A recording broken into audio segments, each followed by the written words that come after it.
Olá, vamos continuar com o estudo do livro de Apocalipse. Vamos hoje estudar o capítulo 11. Então eu vou fazer a leitura, você que tiver uma Bíblia, me acompanhe nesta leitura.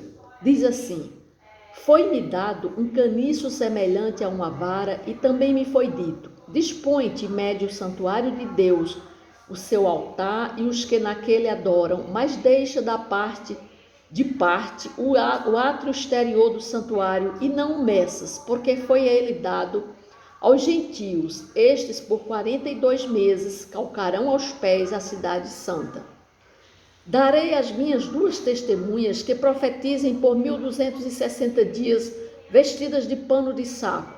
São estas as duas oliveiras e os dois candeeiros que se acham em pé diante do Senhor da terra. Se alguém pretende causar-lhes dano, sai fogo da sua boca e devora os inimigos. Sim, se alguém pretender causar-lhes dano, certamente deve morrer. Elas têm autoridade para fechar o céu, para que não chova durante os dias em que profetizarem. Tem autoridade também sobre as águas, para convertê-las em sangue, bem como para ferir a terra com toda sorte de flagelos, tantas vezes quantas quiserem. Quando tiverem então concluído o testemunho que devem dar, a besta que surge do abismo pelejará contra elas, e as vencerá e matará, e o seu cadáver ficará estirado na praça da grande cidade, que espiritualmente se chama Sodoma e Egito, onde também o seu Senhor foi crucificado. Então muitos dentre os povos, tribos, línguas e nações contemplam os cadáveres das duas testemunhas por 3 dias e meio e não permitem que esses cadáveres sejam sepultados. Os que habitam sobre a terra se alegram por causa deles, realizando festas e enviaram presentes uns aos outros, porque esses dois profetas atormentaram os que moram sobre a terra. Mas depois dos 3 dias e meio, um espírito de vida vindo da parte de Deus nele penetrou, e eles se ergueram sobre os pés, e aqueles que os viram sobreveio grande medo. E as duas testemunhas ouviram grande voz vinda do céu, dizendo-lhes: Subi para aqui. E subiram ao céu, numa nuvem, e os seus inimigos os contemplaram. Naquela hora houve grande terremoto, e ruiu a 10ª parte da cidade. Morreram nesse terremoto 7.000 pessoas, ao passo que as outras ficaram sobremodo aterrorizadas e deram glória ao Deus do céu. Passou o segundo ai, eis que sem demora vem o terceiro ai. Então aqui nós estamos entre a 6ª e a 7ª trombeta. E nós aqui estamos no capítulo 11, antes no capítulo 10 nós vimos, no capítulo 10 e no capítulo 11, no início do capítulo 11, nós vemos um espaço onde João recebe uma ordem, e recebe também uma visão que ele tem do anjo do Senhor Jesus, com um livrinho na mão, que é o Evangelho de Jesus, porque ali foi justamente quando João vê aquele anjo com o livrinho, ele está vendo, na verdade, o segundo selo, porque o segundo selo foi o cavalo branco e o cavaleiro, onde era Jesus, o evangelho da paz sendo propagado por todo mundo. E ali, quando João vê, mais uma vez é como se Jesus estivesse dizendo: olha aqui o evangelho, vá, pregue, coma o evangelho e leve esse evangelho para todo o mundo. Já que no capítulo 11 ele vai falar a respeito de como vai ser os dias que a igreja vai estar aqui na terra, Então eu vou fazer uma oração, porque esse capítulo é de difícil interpretação, e só com a ajuda do Espírito Santo, para que ele possa me ajudar a explicar este capítulo. Senhor meu Deus, obrigada por mais um dia, Senhor. Na tua presença, eu sei que o Senhor está comigo, porque a tua palavra diz que o Senhor estaria conosco até os confins da terra, Pai. E o Senhor está presente aqui, Senhor, neste lugar, neste vídeo, onde eu estou fazendo para ministrar a tua palavra, para explicar a tua palavra, o livro de Apocalipse, tão difícil de interpretar. E eu faço isso, Senhor, para que as pessoas venham a entender, Senhor, a tua palavra, porque o tempo está próximo, Senhor, e nós temos que estarmos preparados, Senhor, para a tua vinda, Senhor. Então eu te peço que o Senhor nos dê agora, Senhor, a interpretação da tua palavra, e que o Senhor abençoe cada pessoa que ainda vai ouvir esse vídeo para que ela tenha o entendimento necessário para a edificação da sua vida, Pai. É o que eu te peço em nome de Jesus. Amém.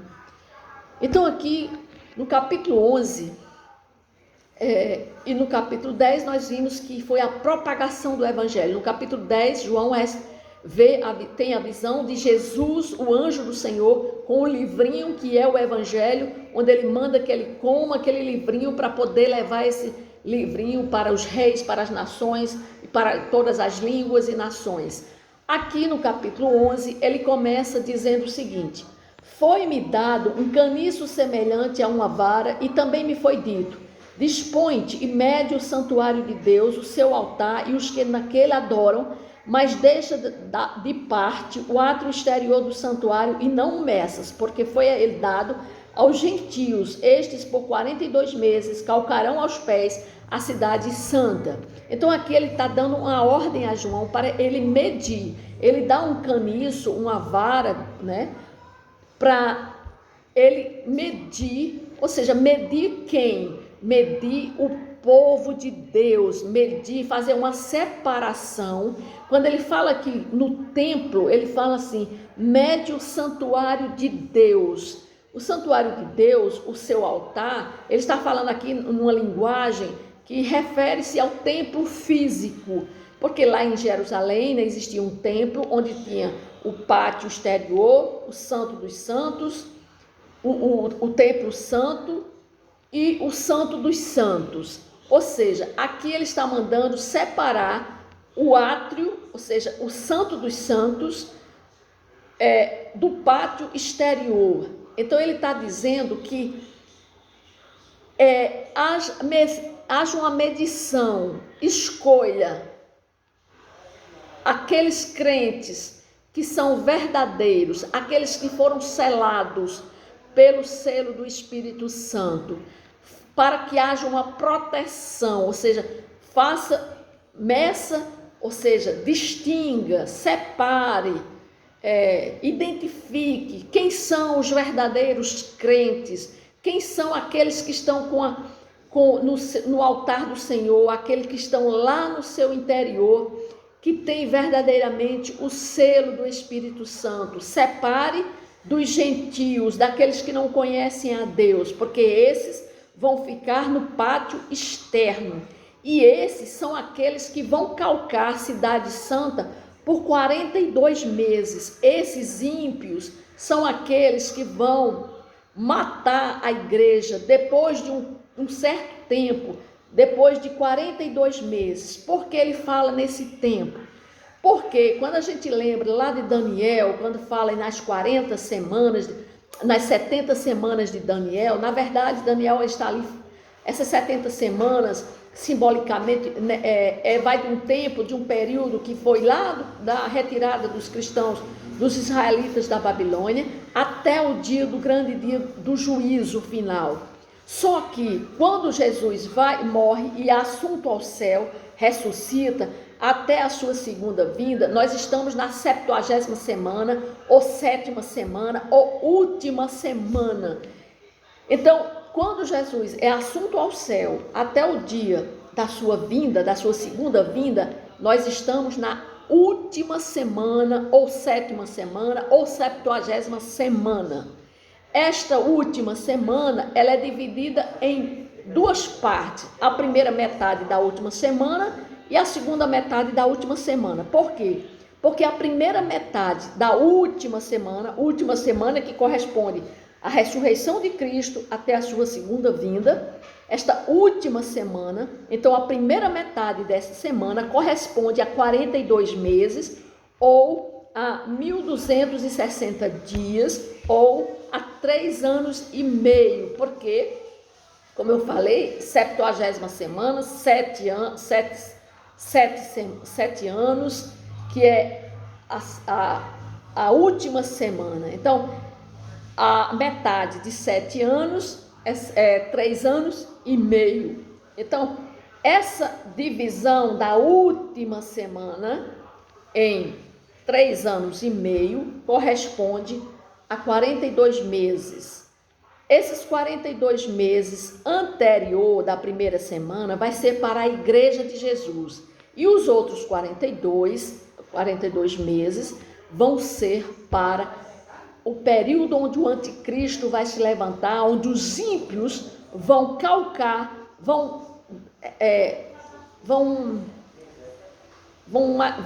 pisar a igreja de Jesus.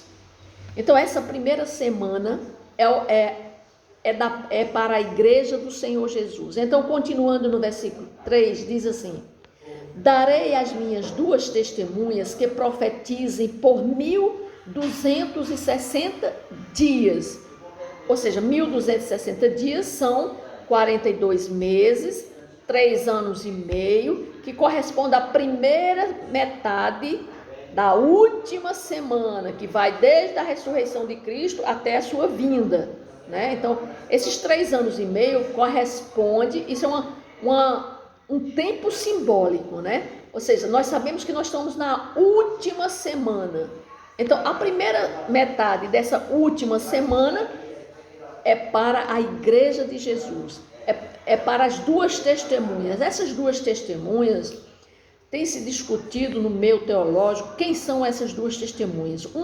Uma corrente teológica diz que é Elias e Enoque, outras dizem que é Elias e Moisés, porque fala aqui com relação a converter água em sangue, ou seja, algumas passagens que tem aqui nesse mesmo capítulo que acha que por causa disso se refere a Moisés, mas não é nada disso, não tem nada a ver com Elias, nem com Moisés, nem com Enoque.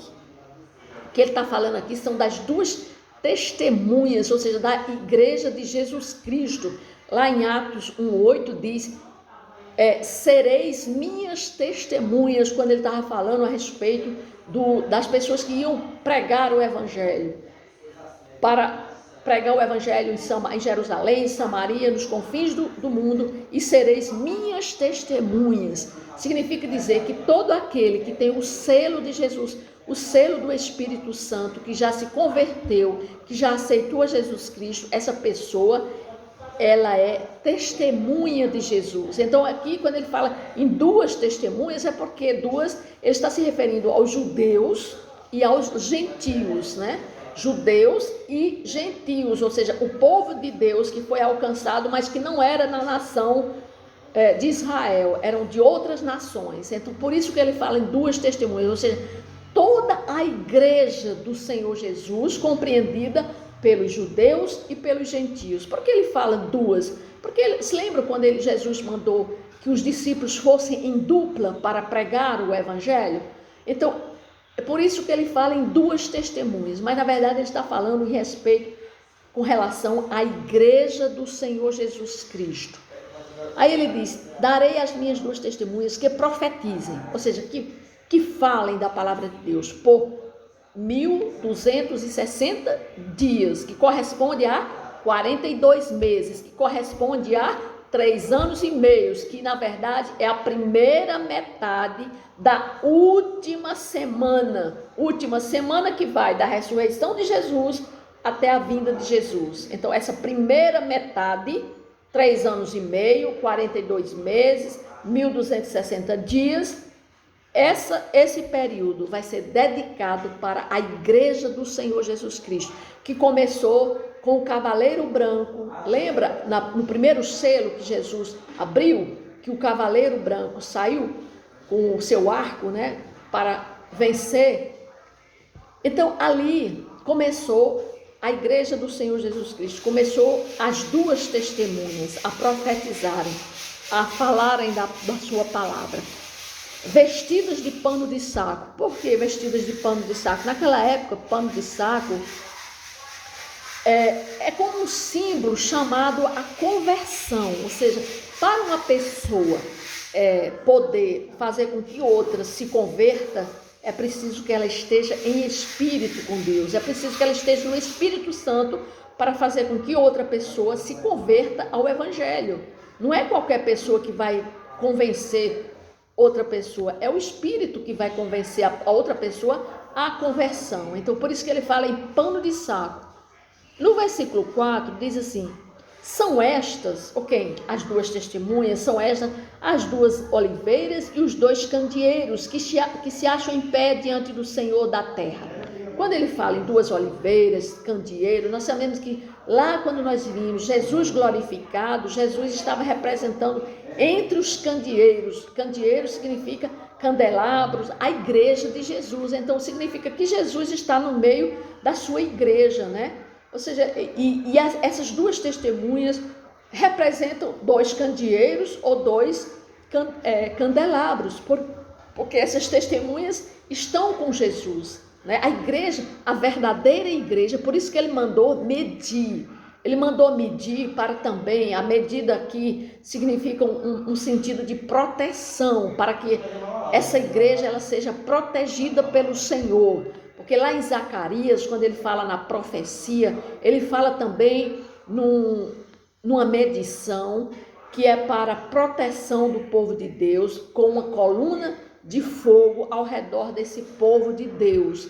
Então aqui, quando fala nessa medição, também é referindo-se à proteção do povo de Deus. Ou seja, eles têm que ser medidos, eles têm que ser identificados quem são verdadeiramente esse povo de Deus, para que esse povo possa trabalhar na obra do Senhor. E diz assim, no versículo 5 diz assim: se alguém pretende causar-lhe dano, ou seja, se alguém pretende causar dano à igreja do Senhor, o que vai acontecer? Vai sair fogo da sua boca e devorar os inimigos. Ou seja, uma pessoa, quando está cheia do poder de Deus, com o Espírito Santo dela, quando ela abre a boca, ela faz o quê? Ela sai fogo da boca dela. Então é isso que ele está dizendo assim: sai fogo da sua boca e devora os inimigos. Sim, se alguém pretende causar-lhes dano, certamente deve morrer. Ou seja, uma pessoa diante do poder de Deus, diante de um filho de Deus, né?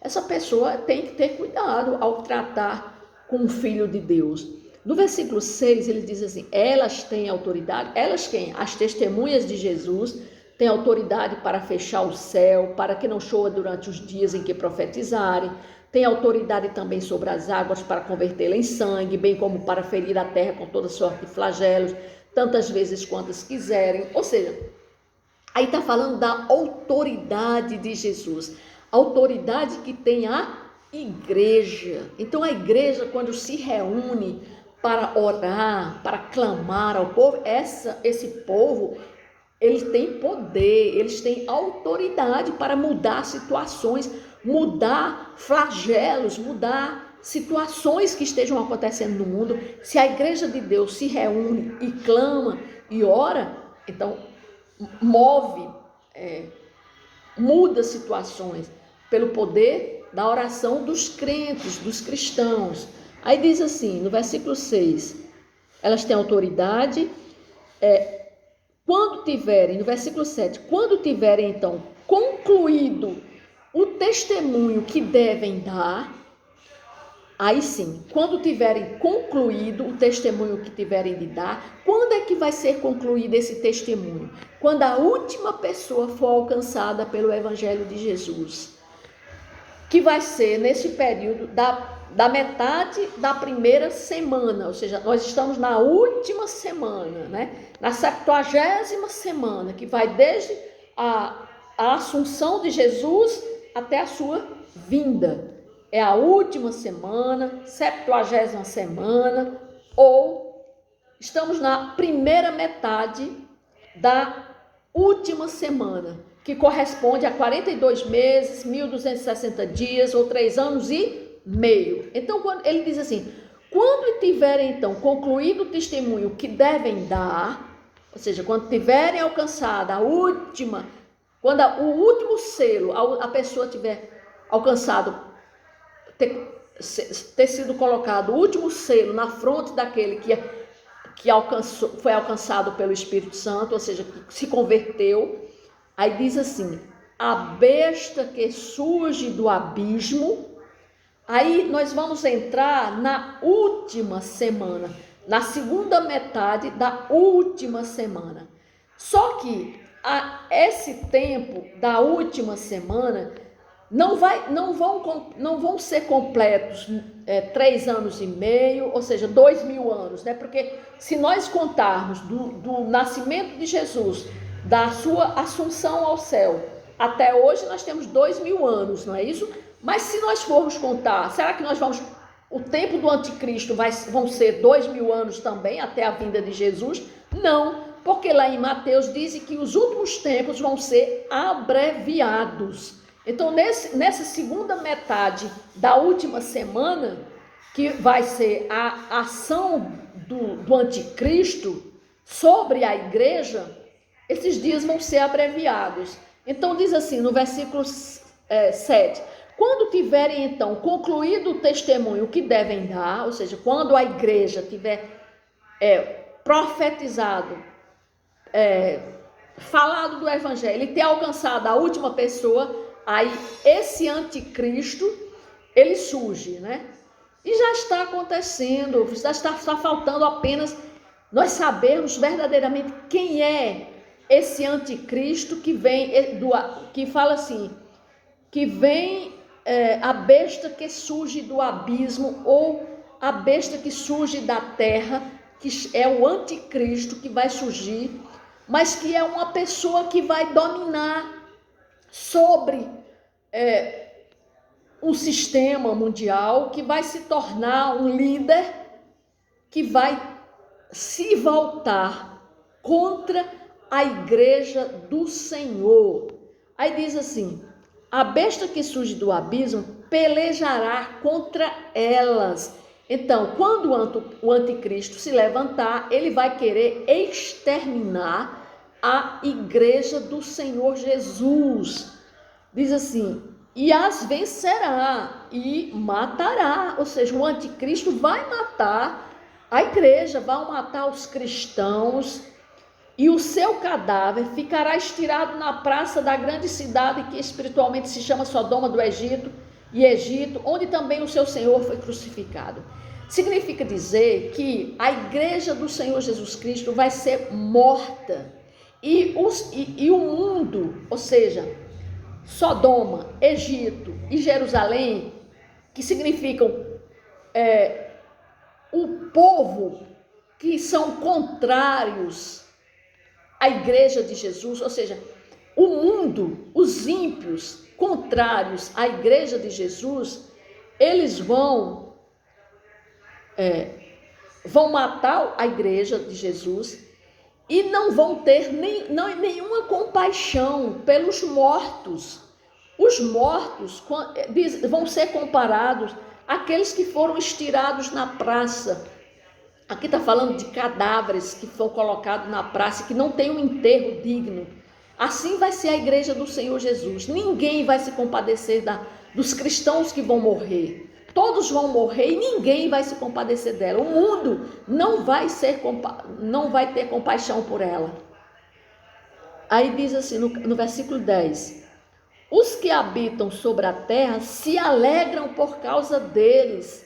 Realizaram festas, enviaram presentes uns aos outros, porque esses 2 profetas atormentaram os que moram sobre a terra. Quem é que atormentava, dizendo que eles eram pecadores, né? Que eles estavam no pecado, que os ímpios iam para o inferno? Quem é que falava? Eram os crentes, a igreja de Jesus. E os do mundo vão ficar contentes, porque vão matar a igreja e não vai ter mais ninguém para dizer a eles se eles estão em pecado ou não. Eles vão ficar contentes. Não sei se vocês já perceberam que quando um crente se aproxima de um não cristão, que começa a falar da palavra de Deus, eles acham ruim. O sentimento que eles têm é quererem matar, abafar as pessoas que estão falando de Jesus, estão falando que eles estão no pecado. Da mesma forma vai ser assim. O anticristo e todo o sistema mundial, eles vão matar a igreja de Jesus para abafar, para não querer não querer que eles acusem eles que eles estão no pecado. E eles vão fazer festa com as pessoas, com a igreja que vai estar morta. Por quê? Porque não vai ter ninguém para acusá-los. A sua consciência não vai ser acusada por ninguém. Então eles dizem aqui no versículo 10, né? Que os que habitam na terra vão se alegrar e fazerem festas. No versículo 11 diz assim: mas depois dos 3 dias e meio, um espírito de vida, 3 dias e meio, né? É 3 anos e meio, ou seja, a outra metade da última semana, mas que esses tempos vão ser abreviados, diz assim: um espírito de vida vindo da parte de Deus neles penetrou, e eles se ergueram sobre os pés, e aqueles que os viram sobreveio grande medo. O que é que João está vendo aqui? O arrebatamento da igreja. Então, a todos aqueles que foram massacrados pelo anticristo, de repente eles vão se levantar. E aqueles que os viram sobreveio grande medo. Então, aqueles que vão estar aqui e vão ver as pessoas subirem, vão ter medo. E diz assim: e as 2 testemunhas ouviram grande voz vinda do céu, dizendo: subi para aqui. E subiram ao céu numa nuvem, e os seus inimigos as contemplaram, ou seja, ficaram vendo. Naquela hora houve grande terremoto, e aí vem o fim.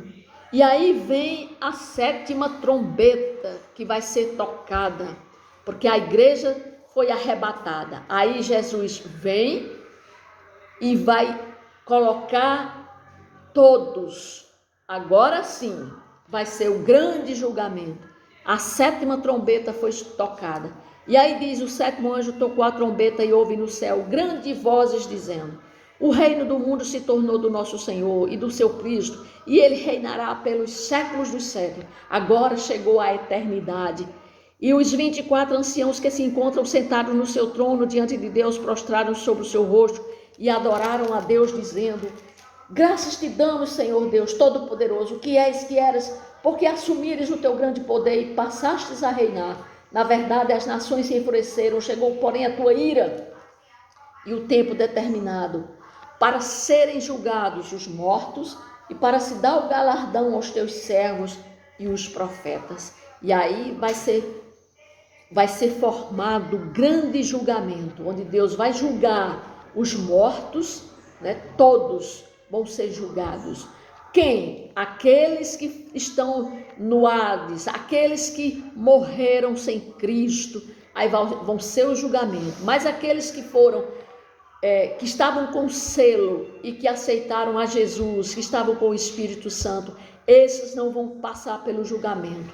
Esses sim vão ter galardão, para se dar galardão aos teus servos e os profetas, aos santos e aos que temem o teu nome, tanto aos pequenos como aos grandes, e para destruires os que destroem a terra.